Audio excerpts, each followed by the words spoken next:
Well, Pearson Airport is cracking down on drivers who don't follow the parking rules. Starting today, if you pull over on one of these roads here that lead up to the terminals, you could be getting a $75 fine in the mail. But these tickets are not being issued by Peel Police or by law enforcement officers in Mississauga. The tickets are being issued by a private company, and this is raising some concerns over your privacy.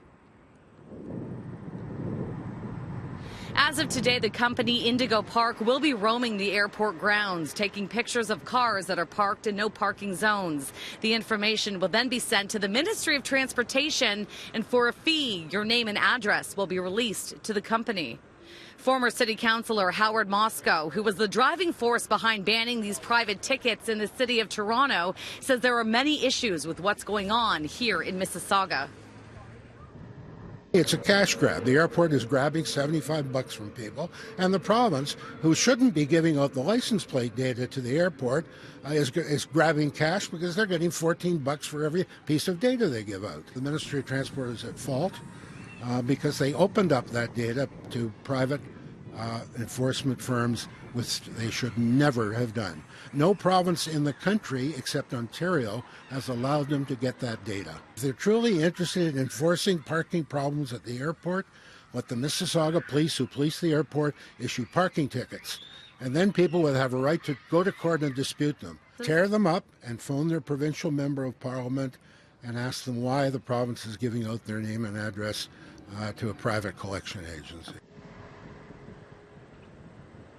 Now, if you do get dinged at the airport here, the $75 fine will arrive in your mailbox. If you don't pay that fine, it won't affect your driving record or plate renewal like a municipal parking ticket would, but it could be sent to collections, and you don't have an option to fight it. When you get a real parking ticket, a municipal issued parking ticket, you have the option to challenge it in court, and you can dispute it. So people who get these fines have no option to challenge or dispute the fine. People who get the fines and who feel that they may want to dispute it can call Indigo Parking. But you can't properly challenge it in a court like you could a parking ticket. It's not the same as a parking ticket, and again, this is why we've decided to call it a mobile payment notice to avoid confusing drivers, and we obviously don't want them to think that they're getting a municipal parking ticket when that's not the case. Well, the GTAA is actually asking drivers to use the cell phone parking lots that are located on Network Road in Mississauga. So you're looking at one right now. It's a free place where you can park and wait.